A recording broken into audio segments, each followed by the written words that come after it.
I'm very happy to be doing Let's Just Say. I definitely don't have the time to do Let's Just Say. I overbook myself all the time. Ambition is a very dangerous game.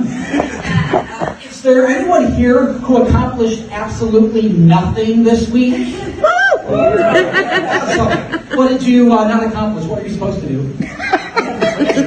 Oh, you just did nothing. That was awesome. You are my hero. I want to just have no ambition, no motivation at all. Because ambition, it gets me into some trouble.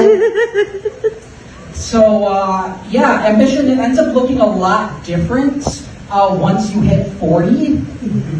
And so one instance was when last year I had turned 40 and I had made an impulse purchase. It was a bag of potatoes. That was my exciting, ambitious impulse purchase. And it was a big bag of potatoes though. But the thing is, with this bag of potatoes, is I live in an apartment with just myself and my son Hunter, and Hunter doesn't like potatoes. So I love potatoes though, so I could definitely handle this big bag of potatoes. So I had big plans and big dreams for these potatoes. I was gonna do mashed potatoes and baked potato, boiled potatoes in a stew, all sorts of stuff that I was gonna be able to do with these potatoes. And so I get home, the next day I end up making some mashed potatoes with Salisbury steak and gravy. It was great. The day after that, for lunch, I had boiled potatoes. And then I got busy. And I would get to the baked potatoes once the weekend came. But I did not have the time for that. I just continued being busy. I was at that time in 2 plays and working a full-time job, but I did not want those potatoes to go to waste, so I packed them around just in case I did get to them. Oh no. So a month later, my apartment now has a fruit fly problem.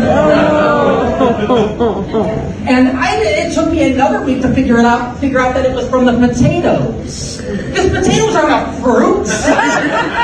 Potatoes aren't a fruit, right? Yeah. Potatoes aren't a fruit. But I ended up finally having to get rid of that bag of potatoes and clean up the mess and everything that it created. And it wasn't too long after that I had taken my son to visit his mom. And when we go over there, we had a good visit.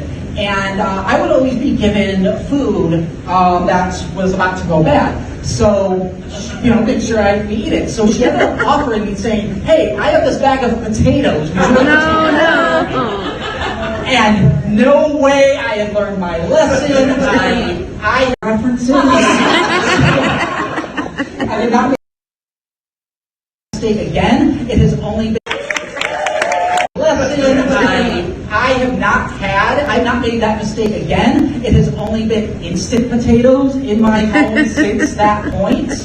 And you'd think that would solve the problem, but my foolishness does not discriminate between potato varieties.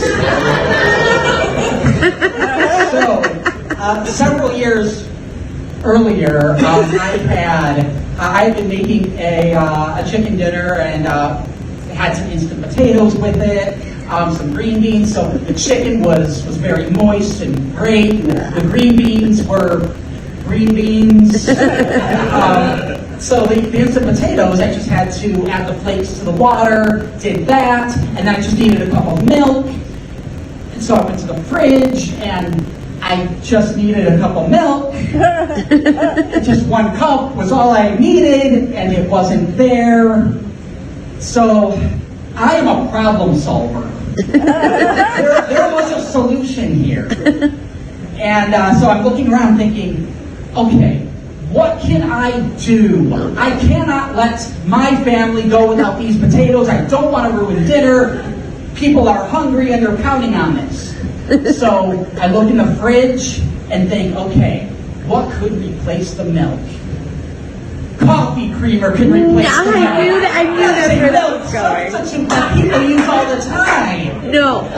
So I go ahead, I grab the coffee creamer, I add a cup of coffee creamer into the potatoes. I had saved dinner with my resourcefulness.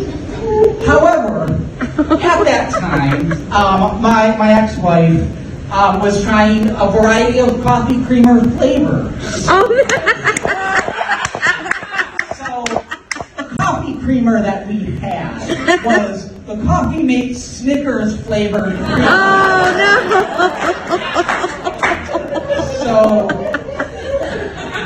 So I let them know dinner was ready. I didn't tell them how I fixed the milk problem. So it's like, yeah, it's all set, taken care of.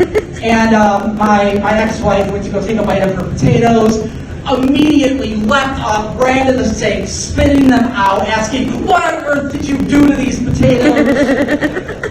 So I let her know my ingenious idea.